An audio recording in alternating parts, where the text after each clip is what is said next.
കേരളത്തിൽ മാത്രം കണ്ടുവരുന്ന ചില ദോഷങ്ങൾ പാർട്ട് 2. എടി മോളെ, കുറച്ച് വെള്ളം എടുത്താൽ കുളികളിലോട്ട് പെട്ടെന്ന് വെച്ച് ഞാൻ ഏതാ പറമ്പിടുന്ന സമയത്ത് ആ നശിച്ച കാക്കേന്റെ തലയിൽ കൂടെ അപ്പിയിട്ട്.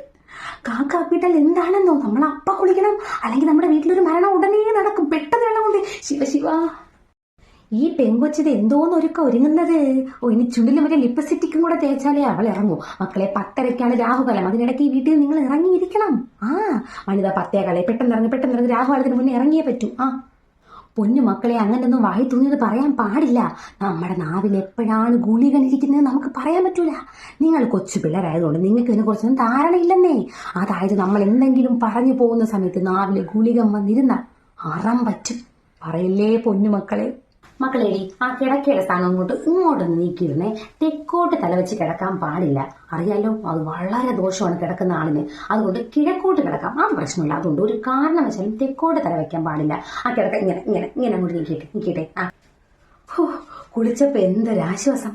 മക്കളെ, മരണ വീട്ടിൽ പോയിട്ട് വന്നാ നമ്മൾ കുളിച്ചിരിക്കണം. കുളിച്ചില്ലെങ്കിൽ അതിന്റെ വലിയ ദോഷം നമ്മളെ കുടുംബത്തിൽ വന്ന് വീഴും. മരണം വരെ സംഭവിക്കാറെങ്കിലും. മുത്തശ്ശി പേടിച്ചാണ് വന്നത്. കുളിച്ചപ്പോ നല്ല സുഖമുണ്ട്. യമദേവാ. ഇടി മക്കളെ, ഇറച്ചിക്കറി റെഡിയായ? അതിന്നൊരു ഇച്ചിരി കോരിയിട്ട് അപ്പുറത്തെ റൂമിലോട്ട് കൊണ്ടങ്ങോട്ട് കോരി വെച്ചേ. എന്തിനാണെന്നോ, നിങ്ങളുടെ മുത്തശ്ശനില്ലേ, അങ്ങേർക്ക് ഭയങ്കര ഇഷ്ടമായിരുന്നു ഇറച്ചിക്കറി. ഇറച്ചി വെച്ചാൽ ജീവനായിരുന്നു. പുള്ളി ഒരു കോഴിയായിരുന്നു.